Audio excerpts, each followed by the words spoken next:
Constitucionalmente hablando, el videopodcast del Centro de Estudios y Difusión del Derecho Constitucional. Un espacio de reflexión e intercambio de ideas sobre la jurisprudencia, los derechos humanos y la consolidación de la cultura constitucional en el Ecuador. En el episodio anterior, hablamos sobre la perspectiva de género en la justicia constitucional con María Concepción Jimena. En este nuevo episodio, conversaremos con el doctor Ramiro Ávila Santamaría, doctor en Sociología Jurídica por la Universidad del País Vasco, UPV, máster en Sociología Jurídica por el Instituto Internacional de Sociología Jurídica de Oñati de la Universidad del País Vasco y en Derecho por la Universidad de Colombia en la ciudad de Nueva York. Es abogado y licenciado en Ciencias Jurídicas por la Pontificia Universidad Católica del Ecuador. Bienvenidas y bienvenidos. Buenos días a todas y todos, bienvenidos a Constitucionalmente Hablando. En este momento estoy con Ramiro Ávila, un querido amigo, a quien ya voy a presentar con su CV, de acuerdo a lo que dice su último artículo. Dice. Ramiro es doctor en Sociología Jurídica por la Universidad del País Vasco, máster en Derecho por Columbia University en Nueva York, máster en Sociología Jurídica por la Universidad del País Vasco, Instituto Internacional de Sociología Jurídica, abogado y licenciado en Ciencias Jurídicas por la Pontificia Universidad Católica del Ecuador. Fue juez de la Corte Constitucional del Ecuador en el periodo 2019-2022. Actualmente es docente del área de Derecho de la Universidad Andina Simón Bolívar y otras universidades del país y es autor de varias publicaciones. Entre ellas, esta justo que está aquí, La utopía del oprimido, la naturaleza y el buen vivir en el pensamiento crítico, el derecho y la literatura. Bienvenido, Ramiro. Un gusto enorme estar otra vez en la Corte Constitucional. Estamos en la biblioteca y estoy súper feliz de conversar contigo. Chévere, muchas gracias. Yo comenzaría por una cuestión que me llamó la atención al leer este último texto que justo decíamos que no está publicado, pero que me parece bastante interesante, que desde mi perspectiva me deja ver una evolución teórica tuya, ¿no es cierto? Yo veo, el primer texto que creo que es que leí de ti fue este del Principito que se llamaba De invisible a sujeto. Y de pronto, yo te comentaba antes del podcast, siento que algo de eso está en este texto relacionado con los derechos de la naturaleza y esta evolución hacia una teoría sistémica. Entonces, un poco que nos describas cómo ha sido tu tránsito por, digamos, la teoría del derecho. ¿Por la teoría del derecho? O sea, yo creo que, como todo el mundo, comienzas haciendo cosas antes que teorizar. Yo siento que comienzo a teorizar el derecho después de tener un periodo de ser defensor de derechos y ser veedor de derechos. Entonces, este periodo va desde que estoy en la universidad. Digamos, ahí comienzo a practicar en derecho penal. Después tengo un caso que fue en su momento muy sonado, que fue el de los 11 de los Putumayos. Luego voy a Guatemala y trabajo ahí 3 años en cosas que tienen que ver con crímenes en masa, violaciones. Y recién comienzo a teorizar. A mí me da la impresión cuando hago mi maestría en Estados Unidos. Y ahí casi todos mis trabajos académicos para las materias tienen que ver con teorías. Pero creo que la primera vez que sistematizo algo, bueno, es en un libro que es muy malo, que es Ecuador y el Derecho Humanitario, no sé si le conoces. Sí, claro. No me siento muy proyectado en ese libro porque es muy, muy positivismo descriptivo. Entonces ahí no hay mucha teoría, pero para mí fue importante porque aprendí sobre Derecho Humanitario, que fue una obsesión algunos años. Pero quizás el primer libro donde yo llego a teorizar algo interesante es El Neoconstitucionalismo Transformador, del año 2011. Donde yo intento, a partir de tratar de entender el artículo 1 de la Constitución ecuatoriana, tratar de demostrar que la Constitución del año 2008 requiere una teoría jurídica distinta al positivismo jurídico. Yo le quiero mucho a ese libro, es un libro chiquitito que se publicó a Viayala. Y ahí hay algunas cosas que me irán marcando la vida. Una de esas es esta teoría que al final es una teoría que siempre fue incompleta. O sea, no creo que fue una teoría alternativa al positivismo, pero sí tenía como grandes variaciones que se les llamó el neoconstitucionalismo, que fue un movimiento latinoamericano bien interesante, que venía de Europa sin duda alguna, y que era la teoría que ayudaba a entender toda la doctrina que se estaba haciendo jurisprudencialmente a partir de principalmente el Tribunal Constitucional alemán, después la Corte italiana y la española, digamos. Y esto, ahí había cosas novedosísimas en la teoría jurídica, como la interpretación, el conflicto de normas que tienen la misma jerarquía, que fue la ponderación.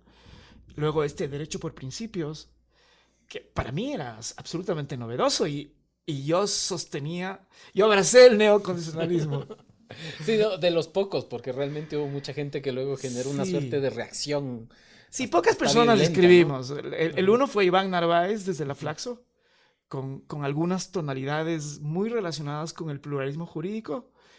El otro fue el Jorge Zabalaegas, él escribió un neoconstitucionalismo, pero quizás yo intento hacer creo que sería la mejor síntesis teórica de lo que era el neoconstitucionalismo, y también creo que fui el más criticado, que a mí me encantó esa época, porque tuve algunos debates interesantes particularmente con el que era decano de la San Francisco, que se llamaba Fabián Corral, que se publicó un librito después de la Católica sobre esos debates.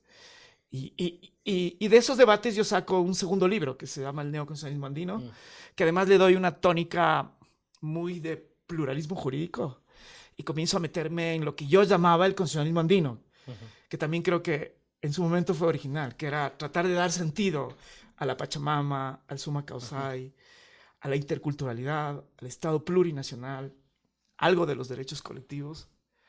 Y en el medio hay el garantismo penal. Ahí sacó un libro yo que se llama La injusticia penal en la democracia constitucional, que es, digamos, ahí hay un esfuerzo teórico de tratar de asimilar, entender y tratar de adaptar básicamente el derecho y razón de Ferrajoli.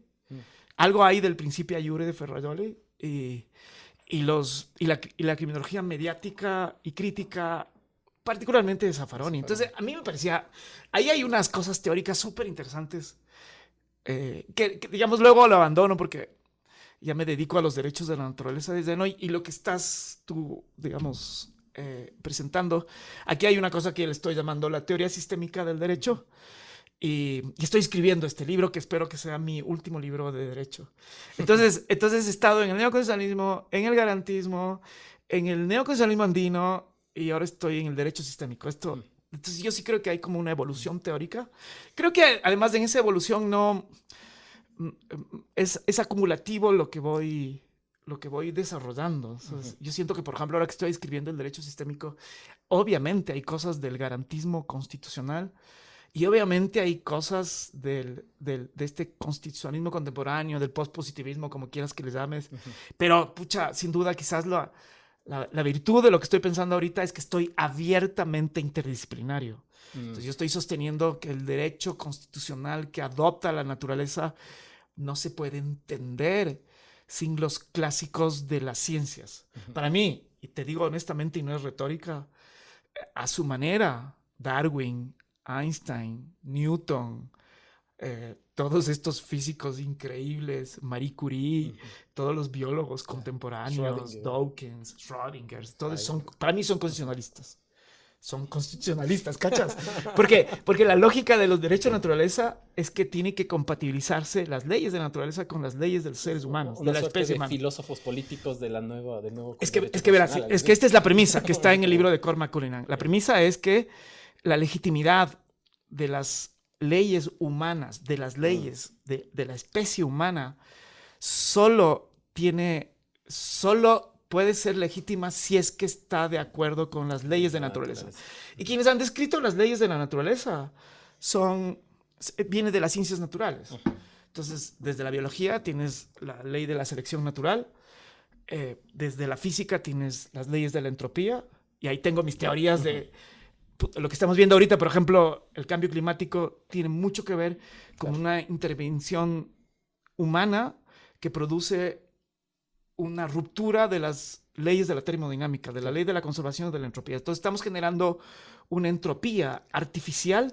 Y tú generas mecanismos de compensación, o la naturaleza genera. O sea, la naturaleza va a vivir sin el ser humano. O sea, la cosa difícil, la cosa complicada, es que la naturaleza ha sobrevivido 5 extinciones masivas, pero mal. De esas claro. que se extinguen el 90% de las especies. Y ahora estamos viviendo una extinción de 60%. Nos estamos acercando a la sexta extinción y la razón son razones humanas. Entonces, es muy posible que si seguimos al ritmo que estamos yendo de la producción industrial y la producción de dióxido de carbono que no puede captar los bosques y además estamos destruyendo los bosques, ahí hay un problema, porque en la ley de la termodinámica, la una de la conservación, es que el sistema Tierra es un sistema abierto. Y entonces siempre tiene equilibrios. Son equilibrios dinámicos. Nunca tienes equilibrio cero, porque el equilibrio cero es muerte, es entropía total. Todo esto es física, ¿cachas? Sí. Y claro, el problema es que estamos con un desequilibrio que no puede, la ley número 1 de la termodinámica no puedes conservar, no puedes procesar. Entonces la naturaleza tienes, el cuerpo humano, por ejemplo, si te das cuenta, nosotros mantenemos la temperatura a 37 grados más o menos. Claro. Todo eso es termodinámica. Es impresionante. O sea, respiras, tienes energía con el alimento y el cuerpo... Suda. Claro, el sudor, la lágrima, el moco, la orina, la caca es parte de la termodinámica. Y todo esto si está el sistema funcionando bien. Entonces el problema... Y cuando tienes cáncer, por ejemplo, tiende tu cuerpo a hacer una entropía, digamos, a disipar y te mueres. O sea, el sistema cuerpo muere. Con la naturaleza es algo parecido, con la Tierra es algo parecido. El problema es que no estamos, es como un cáncer lo que está pasando ahorita. No permitimos la ley de la conservación que funcione y hay más entropía que conservación. Entonces, ese es el rollo. Y la consecuencia va a ser que estamos en una extinción masiva. Estamos grabando esto y hay una catástrofe horrorosa en la India. Hay un monzón de estos que hay un montón de muertos. Y todo el mundo te dice que esta crisis que está pasando en la India con un monzón que tienes unos ríos que están desbordados por todo lado, tiene mucho que ver con el cambio climático y la naturaleza va a sobrevivirnos, sin duda. Y nos va a extirpar. Esto es lo que va a pasar. Y luego va a haber un equilibrio dinámico otra vez. Porque el planeta Tierra es un planeta relativamente joven. Es como adolescente, digamos. Y tiene sus 4.000 millones de años más. El sistema solar igual es joven, es como adolescente. Pero igual digamos, en todo este proceso, si tú miras la primera extinción masiva que fue hace 544 millones de años, la quinta fue hace 66 millones de años, digamos, el planeta tiene esa capacidad de autorregeneración. Y nos vamos el planeta se va a autorregenerar. Y las bacterias van a sobrevivir. Y va a haber otra vida y no va a ser humana posiblemente. Desde esa perspectiva, evidentemente, el orden jurídico termina siendo como minúsculo, ¿no? Antes de entrar a eso, porque quiero un poco quedarme todavía en tu historia, es el tema de el salto que tú das desde el neoconstitucionalismo a la utopía del oprimido, al constitucionalismo que podríamos llamar andino. Nos saltamos de ese. Sí, porque antes de llegar a la claro, ahí hay una cosa súper importante teórica. Súper importante desde el nombre, porque yo en el libro en el fondo le estoy rindiendo tributo a Paulo Freire. Paulo Freire tiene esta pedagogía del oprimido. Yo tenía un rollo con el nombre por la cosa de género, pero al final, digamos, quería rendirle tributo a Paulo Freire, porque si tú te das cuenta, los años 60, 70, que es donde hay mayor influencia del marxismo, en todas las áreas del saber latinoamericano. En la pedagogía fue Freire, en la teología fue Boff y Gutiérrez, en la filosofía fue este argentino que se llama Dussel. Tú tienes en la música protesta, tienes en casi todas las áreas. En la economía tienes toda esta cuestión de la CEPAL. Y en el derecho como que nada, hermano. Es como... Y la lógica más o menos de todas estas cosas, por ejemplo, en la teología de la liberación era el Cristo y los curas y la iglesia están al servicio del pueblo. Era dar la vuelta a todo. La pedagogía del oprimido era, Freire decía, oigan, ustedes profesores van a ir al campo, a lo rural, no van a enseñar, van a aprender. Creo que el derecho tiene su propia entropía, ¿no? No.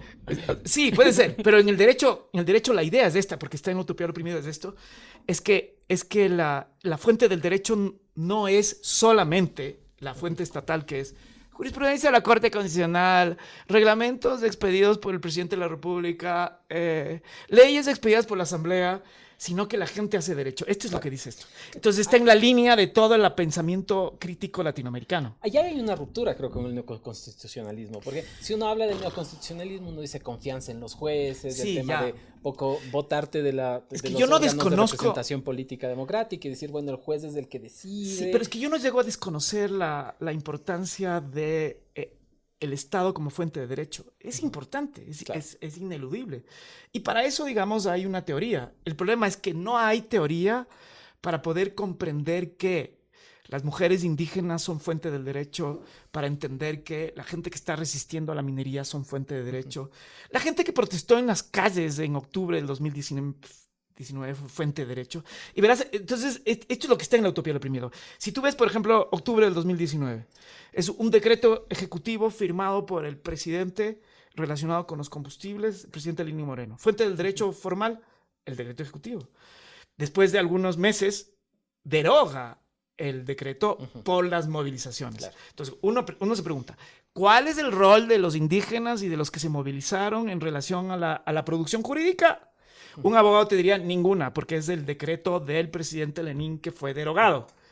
Y desde la utopía del oprimido es la energía que está atrás, que obliga al presidente Moreno a derogar su decreto, es la movilización. Entonces, en ese libro del oprimido, en el fondo está este constitucionalismo popular. Sí, Y- justamente de ahí viene el tema. O sea, me parece interesante esto, solo para la gente que no ha leído, aunque les recomiendo que lo lean. Sí, por favor. Todo esto de que usas de Parker. Es el libro como- más querido. Es Latinoamérica crítica, pensamiento jurídico a lo bestia. Claro, entonces ahí utilizas a Parker con esto de la energía popular. Claro. Hablas de la utopía, esto de los puntos de la brújula de Eric Olin Wright y Que te tú reemplacé en la clase de filosofía del derecho cuando estabas Y enseñando con usaste esto. ese libro, sí, Claro. claro. Entonces, ahí también hablas respecto a esto de lo común de la Valle d'Ardó, el tema este Ajá, o sea, todo eso del está ahí. momento, ¿cómo es? Momento instituyente. Momento se llama. instituyente. Ya. Ahí está la clave. El momento instituyente no es una producción formal del Estado, sino que es un acto absolutamente popular.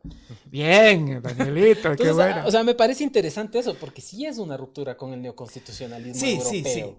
sí, sin duda. O sea, no, claro. Y tampoco acá no hay ninguna referencia al neoconstitucionalismo, pero de nada. Sí. Pero quizás, Daniel, si me dejas solo ahora sí, una sí, cosa claro. que quisiera como destacar, vanidosa, advierto, es que todas estas teorías, ninguna, sin excepción, porque este libro lo acabo de escribir en el 2016, se publica en el 2019, es las primeras cosas que hago como juez, digamos, incluso con los jueces de la corte de esa época que van al lanzamiento. Claro, Daniela presentó el libro. Daniela De hecho, te iba a presenta el preguntar libro. una cosa sobre Pero eso. lo que te quería decir es que en todos mis votos, en casi todos, o en los casos interesantes de la corte, en mis votos razonados, está toda la vaina teórica desarrollada por mí.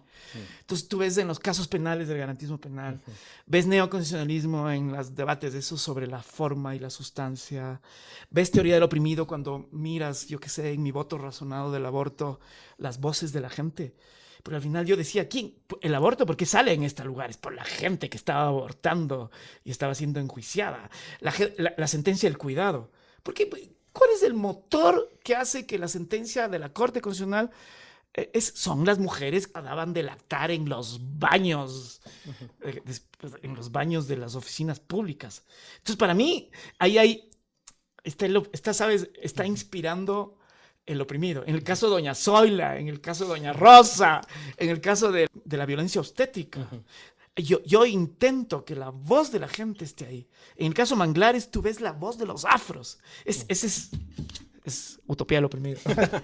Y justo yo recuerdo, porque Daniela te hace una pregunta al momento en que terminas la presentación de este libro y te dice así, bueno, y ahora que eres juez, ¿tú qué opinas de toda esta cuestión del derecho producido desde abajo y toda la cosa? Y yo creo que sí se puede. Al final, cuando tú ves, por ejemplo, en ese debate, el rol del juez, yo sentía, mi rol era facilitar la energía popular en el espacio donde yo estaba. O sea, yo traía las voces de la gente. Cuando en octubre de 2019, yo no sé si estabas en el debate, pero claro, yo iba en bicicleta y a diferencia de posiblemente mis compañeros jueces que veían en Teleamazonas y en Ecuavisa, yo chupaba gas, ¿cachas? O sea, yo decía, o sea, vengo de y no es porque me voy a la marcha porque soy juez y tengo que ser imparcial e independiente, pero me estoy movilizando desde la corte hasta mi casa, que era en La Tola, y entonces tenía que pasar por el Parque El Arbolito, o sea, no era que estaba buscando, o sea, estaba movilizándome. Y yo podía ver, y claro, yo siento que intentaba traer al debate la percepción, la sensibilidad, lo que estaban experimentando la gente. Y para mí eso es constitucionalismo del oprimido, ¿cachas? Entonces cuando voy al Chibunga, yo no sé si te acuerdas de esa discusión, Claro. pero yo me fui a bañarme en el Chibunga. Y yo decía acá, o sea, vengo, digamos, con el agua del Chibunga a hablar acá, ¿sabes? Ese es constitucionalismo del oprimido. Te podían recusar por, digamos, vinculación con el Chibunga. No, pero en el fondo era qué escuchas en los alegatos. Claro, Cuando sí. está la gente al frente tuyo en una audiencia, ¿qué escuchas? Yo siempre les decía a los abogados, gracias, abogado. Señora, por favor, le damos la palabra. Porque el abogado te dice cosas que ya sabes. La sentencia del no sé cuántos estableció los criterios de la igualdad, el estándar son 3. Pero lo que no sabe el juez es qué es esa doña Rosa. Y le decía a la abogada, por Dios, vea, déjeme hablar con la señora, por favor. O sea, gracias, abogados. Porque ese es el constitucionalismo. Doña Rosa ahí llorando y haciendo llorar a mis compañeras juezas. Ese es el constitucionalismo del oprimido. Ese es sentir esa energía popular, el dolor de lo que es sufrir la violación de derechos. Esa es constitucionalismo del oprimido. Y yo estoy seguro, porque además, digamos, conozco a los jueces y juezas, somos humanos. Estoy seguro que hay una capacidad de empatía y de poder sentir, no siempre pasa, lo que la gente ha vivido. O sea, cuando esto pasa, constitucionalismo del oprimido está en la sala.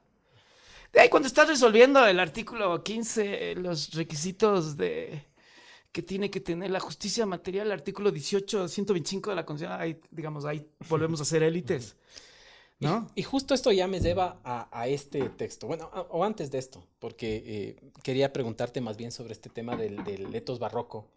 Y esta construcción del derecho desde el sur. Porque es lo que tú estás planteando, me parece, en este libro, es eso, ¿no? Desde el mundo andino tenemos cosas que podemos aportar a la teoría del derecho, y hablas de la Pachamama y el Summa Causai. Ay, estás trayendo cosas tan detalles del libro, te agradezco un montón, porque no estoy acostumbrado a que me pregunten tanto nivel de detalle. Sí, el etos barroco para mí es una teoría muy importante, y fue importante en mi forma de ver el mundo también, porque yo tenía crisis existenciales en el sentido de que yo soy un hombre moderno, occidental, hegemónico, macho, blanco, mestizo, privilegiado, estudiado en universidades europeas, gringas, de élite, y todo mi saber es occidental. Claro. Soy muy... por eso yo soy muy receloso de hablar de lo indígena, porque no tengo la cultura, no hablo quichua, tengo muchas deficiencias. Entonces ahí yo no sabía cómo compatibilizar algo que era parte de mi esencia conceptual y con algo que yo quería abrir la puerta para lo que no es occidental, ¿cacha? Y el etos barroco fue como el milagro.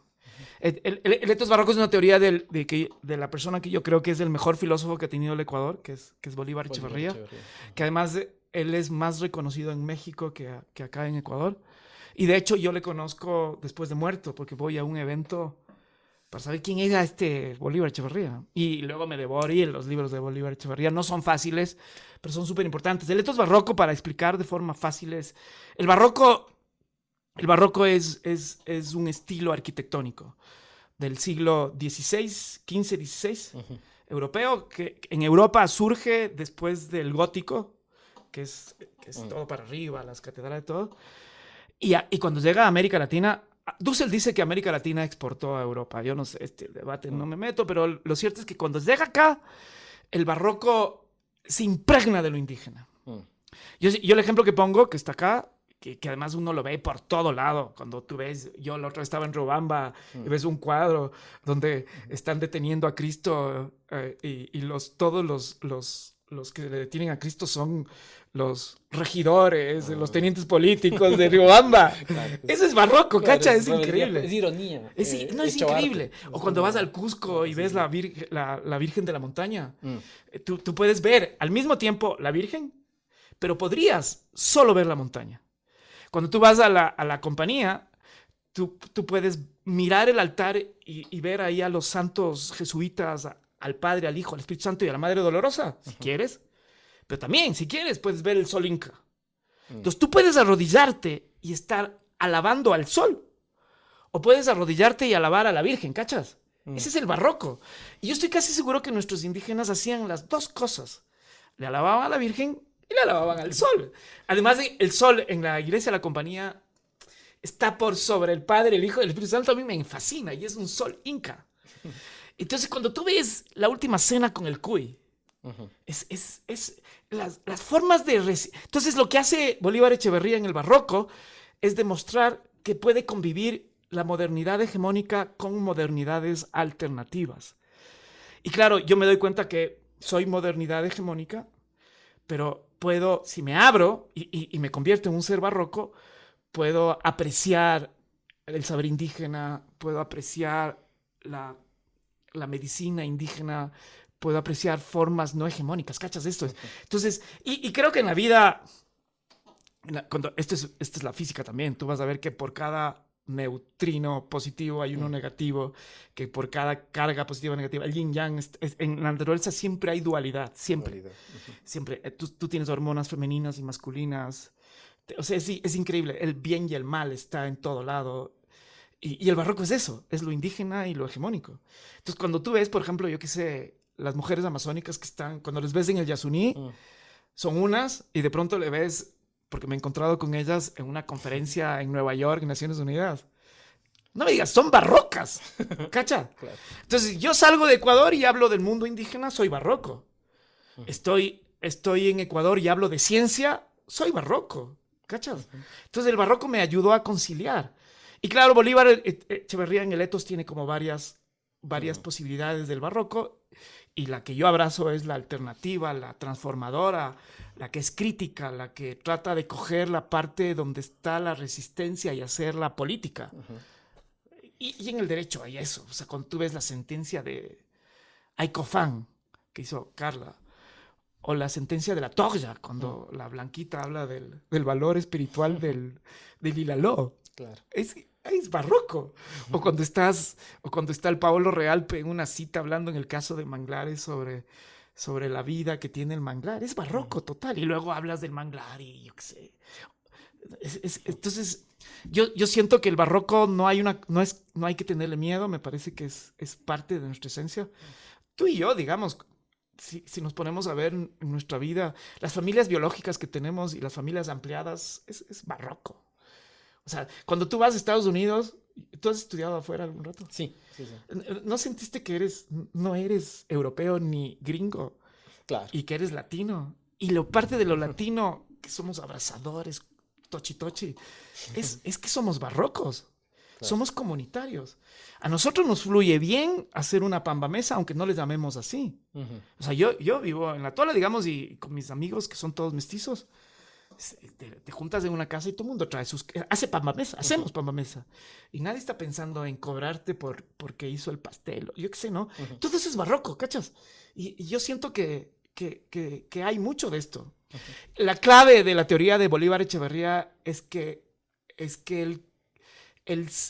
la clave política es que hay que apreciar eso como una resistencia política, o sea, no solamente como una manifestación cultural distinta al capitalismo que te exige que compres y vendas, sino que nosotros tenemos una cosa de vínculos, de construcción.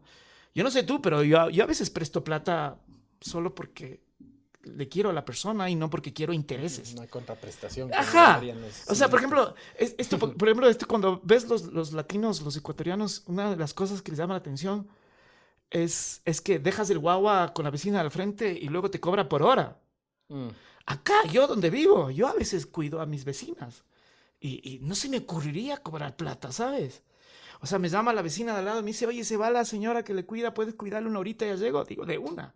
Jamás se me ocurriría decir, oye, son $60 la hora. ¿No? O sea, mejor que profe de posgrado, dices vos. No, o 20 ya. Sí. Pero eso es barroco, ¿cacha? Claro, sí. En el fondo hay una cosa de solidaridad indígena que a veces no nos damos cuenta. Yo, por ejemplo, siento cuando me voy, yo que sé, a un Inti Raymi y bailo, o cuando me voy a Sevilla, a Andalucía. yo siento que tengo algo de las dos cosas, ¿sabes? Soy barroco, pues. Entonces, y el problema que tenemos, yo creo, es que los mestizos nos creemos más europeos o más gringos, y tiene mucho que ver con el Netflix, pero somos barrocos en el fondo. O sea, yo puedo ir notando lo barroco en todas las personas. Ahora, entrando ya a este último texto, es que yo quería, digamos... No, está bien, me encanta. Más, o sea, creo que es la primera vez que alguien me pregunta pregunta del etos barroco y cómo lo recibo yo. Pero aquí hay dos cosas que me parecen interesantes. Yo les puse nombre difícil, pero acá están en nombre más fácil, que es estas carencias que tiene el derecho liberal, ¿no? Por un lado, este aislamiento epistemológico, llamémosle así, o sea, las ciencias están por un lado y el derecho, que trató de ser positivo, de algún modo trató de aislar su objeto totalmente de cualquier otra posibilidad, y entonces tú dices, bueno, esta es una cosa que con el derecho sistémico se cura. Y la otra es el antropocentrismo, digamos, el concebir a la naturaleza como un objeto de derechos, objeto de apropiación, y no como un sujeto de derechos. Entonces, la pregunta para mí es cómo tú transitas ya hacia esta necesidad de generar una teoría que obviamente la teoría liberal de algún modo... ¿Tú piensas que se supera ya con el tema de derechos humanos hasta cierto punto? No creo. Y derecho ambiental, o se siente en ella, pero ¿por qué crees que es necesaria generar otra? Porque el derecho liberal no da, pues. No. Tiene limitaciones muy serias por el origen, por el objeto y por los instrumentos que maneja. A mí me encanta porque yo creo que, en general, yo creo que fuimos una corte liberal progresista. La corte en la que yo conformé. O sea, para mí no es como la corte. Pero es curioso porque en los casos de derechos de naturaleza se separa del derecho liberal. O sea, sin duda, el caso Estrellita que hizo Teresa Núquez no es liberal. El caso de los cedros no es liberal. Pero, por ejemplo, el caso del aborto de Carla es liberal. El caso del matrimonio igualitario es liberal. Liberal puro, o sea, no hay ninguna cosa ahí progresista. Claro, no te metes en mi vida, en esencia. Sí, pues es autonomía, individualismo, es decisiones, el Estado no se mete, es liberal.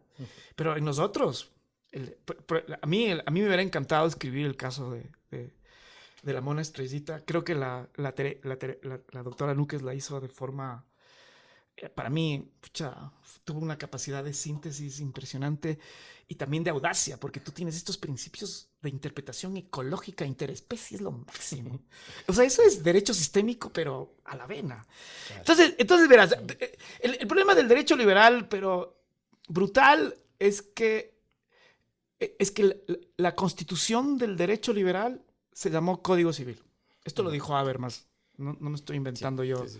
En facticidad y validez lo dice, que las constituciones del siglo XIX y principios del XX en todo el mundo se llamaba Código Civil. Y en el Código Civil tú ves que lo que gobierna la naturaleza es el libre de los bienes. Y en los bienes toda la naturaleza es objeto.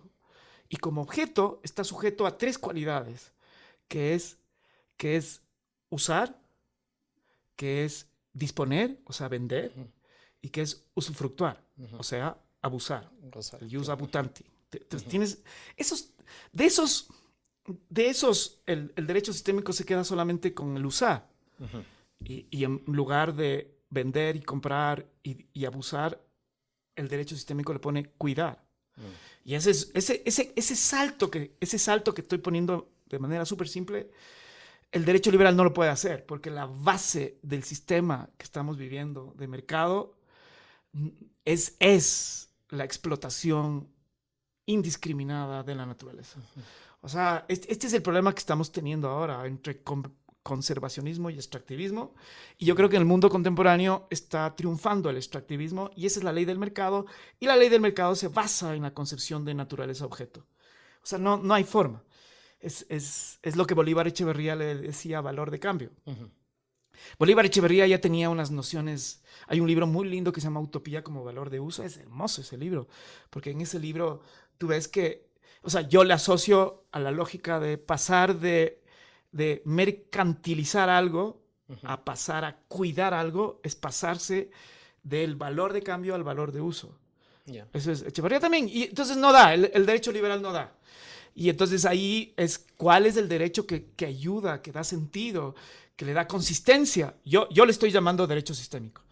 Y en este artículo que tú estás mencionando, que lastimosamente no está publicado todavía, pero igual podemos pasar el PDF. En este artículo yo trato de dar sentido a una teoría que ayuda a entender el caso de los cedros, de manglares, de la Estrellita, de los ríos Akepi, Monjas. Y claro, ahora, hace poco redacté una demanda del río Machángara y en esa... A mí me dio iras porque en la audiencia decían que estoy copiando el río Monjas. Digo, 3 años después, usted lea la demanda y va a ver que ahí hay derecho sistémico, pero 3 años después de ser juez, hay un montón de teoría ahí que está desarrollada, que está incipientemente en el caso Manglares. Que hay un párrafo ahí que me parece que es el 104 que yo le amo, que si hubiera seguido siendo juez, ese 104 se convertía, me parece a mí, en los estándares de los derechos de naturaleza. Entonces, el derecho sistémico te permite mirar, apreciar y valorar la naturaleza por lo que el ser humano hace con la naturaleza. Entonces, por ejemplo, y aquí voy otra vez a la física, ¿verdad? O sea, la revolución científica por excelencia se produce entre 1900 y 1930. Kelsen escribe el derecho... No sé, esto creo que digo acá también. Sí. Kelsen escribe la teoría pura del derecho en 1934. Kelsen lo que hace es agarrar todo lo que pasó en el siglo XVI, XVII con Newton, con Descartes y con... Bueno, luego estuvo Durkheim ahí también metido en el tema de la sociología. O sea, creo que todas las ciencias, todas las ciencias. Puedes verle a Saussure, puedes ver a millón gente diciendo, bueno, yo quiero independencia epistemológica, ontológica. Eso explica la universidad del siglo XX. O sea, lo que logra hacer, esa autonomía que logra hacer la física, que desarrolla el método, que se aísla del resto de saberes, en particular de la teología, y después agarra la química, y después la biología, pasa a la sociología con Durkheim, y pasa al derecho bien tardíamente con Kelsen. Kelsen lo que hace es coger la física clásica y pasar al derecho, es un genio. O sea, para mí es absolutamente cartesiano, es newtoniano, maravilloso. Lo que falta ahora es alguien que escriba el derecho desde lo que hizo Einstein, Bohr, Heisenberg, Marie Curie y todos estos seres increíbles. Esto va a pasar. Y eso para mí es el derecho sistémico. O sea, no quiero atribuir que lo voy a lograr, porque, digamos, ya hay intuiciones. Fritjof Capra, que es un físico, por ejemplo, él ya tiene la intuición de que todas las ciencias tienen que ser sistémicas. Y de hecho, él escribe con un señor que no le logra entender a Capra, que es Hugo Mattei. Hay un libro que escriben los dos que se llama Ecología del Derecho, donde ves Capra que le dice cuál es la importancia de lo sistémico y intenta dialogar con el derecho, porque se da cuenta que el derecho es importante, porque prescribe cosas. Claro. Y ahorita el derecho está prescribiendo naturaleza objeto, naturaleza desconecte, naturaleza venta. Y Hugo Mattei, que es un genio de lo común en Italia, yo siento que no logra entender lo sistémico. Entonces yo intento entender. Ese va a ser mi último libro. Es como que el derecho es un sujeto fracturado. Total. O sea, pensemos en Sí. psicoanálisis, ¿no es cierto? O sea, Sí. es el consciente y detrás está un montón de cosas. El derecho liberal fractura a la disciplina jurídica del resto de saberes. Tú ahora no distingues. Yo estoy ahorita con Lisa Randall leyendo un libro que se llama Agujeros Negros. Es fascinante. Es una física teórica de partículas de Harvard. Pero cuando tú lees el libro, es bióloga, sabe de entomología, sabe de geología. Ya no hay forma de hacer ciencia sin interdisciplina. Entonces, el derecho liberal no permite eso. Entonces, por eso tiene que haber otra base teórica y el derecho sistémico es profundamente interdisciplinario. Entonces, es otra ciencia la que tú quieres plantear, porque de hecho, la ciencia está estructurada de una manera... en la que el derecho es una parte. Exacto. En la que el derecho no puede estar. Por eso cuando dices la legitimidad del derecho humano, de la especie humana, tiene que estar conforme a las leyes de naturaleza, el abogado o la abogada tiene que volcarse al conocimiento de quienes han desarrollado las leyes de la naturaleza desde el siglo XVI. Y fíjate, son tan humildes ahora los físicos que los físicos, ninguna de lo que ahora llamaríamos leyes se enuncia como leyes, sino se enuncia como principios. El principio de incertidumbre, el principio de precaución, el principio de Pauli, todos son principios. Y ahí hay un tema, porque por ejemplo el tema de los modelos, ¿no? Nosotros hablamos en el derecho y la teoría del derecho mucho de modelos, ¿no? Pero parece que un poco ponemos la carreta frente al caballo. O sea, en el sentido de, Sí, si no te acoplas Claro, al modelo, sí. si la realidad no se acopla al modelo, entonces tú eres imperfecto. O a Y la más teoría, bien creo sí. que en las ciencias duras es al revés, pues, o sea, si es que el modelo no explica bien la realidad, Te vas a entonces otro lo modelo. abandonas y creas otro Claro, modelo. es increíble. Y yo quería trazar Sí.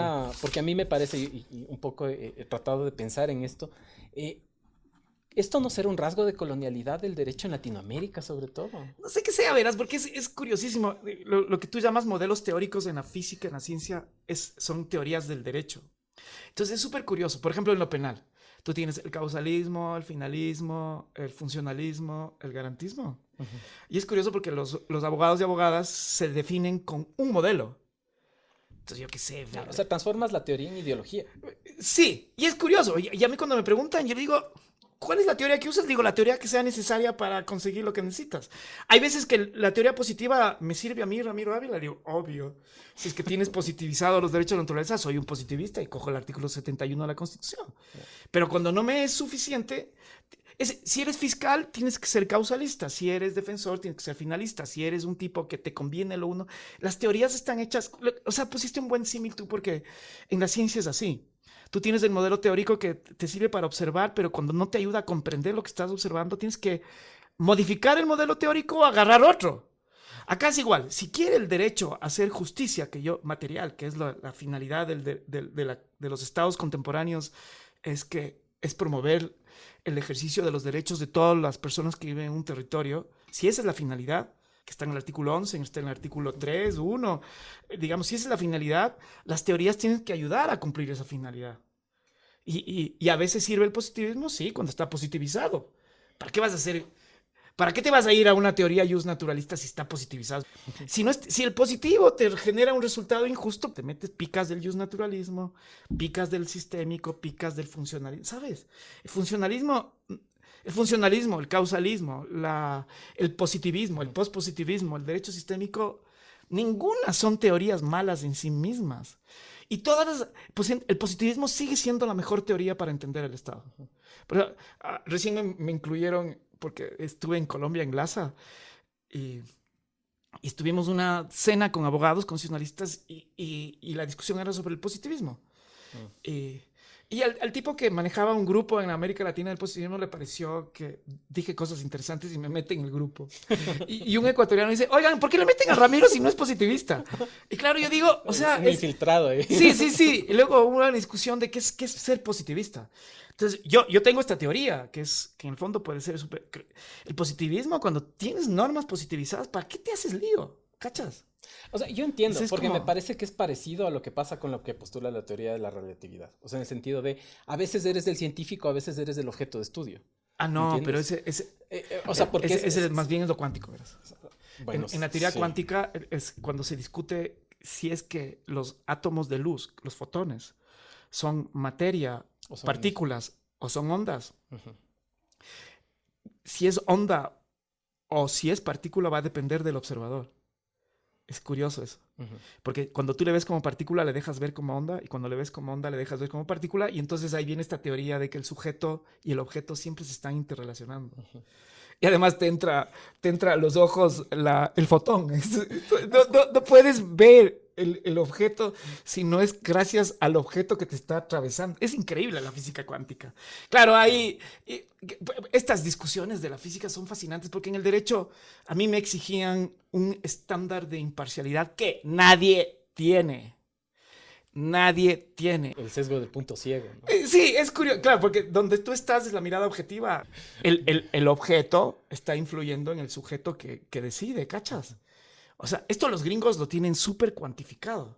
Entonces yo decía, por Dios, o sea, ¿por qué solo me ven a mí? Porque yo soy como el que tiene una teoría que es explícitamente distinta a las otras. Yo soy activista, pero cada uno es activista en las cosas que abraza. El punto ciego que tú dices. Sí, La híbrida de punto ciego. Bueno, al fin y al cabo hay concepciones del derecho que cada uno maneja, defiende. Y eso es activismo en su cosa. Eso es, claro, además, común y necesario, creo que dentro de una corte constitucional. Y lo lindo de la corte es que haya una jueza o jueza liberal, haya un sistémico, haya un funcionalista, haya un positivista analítico. O sea, lo peor para una corte constitucional me parecería sería que todos canten al mismo ritmo. Sería peor. O sea, te imaginas 9 como yo, es un caballo desbocado horroroso. O sea, no, tiene que haber. Sí, sí. Yo aprecio mucho, la altura con la que debatimos las diferencias teóricas.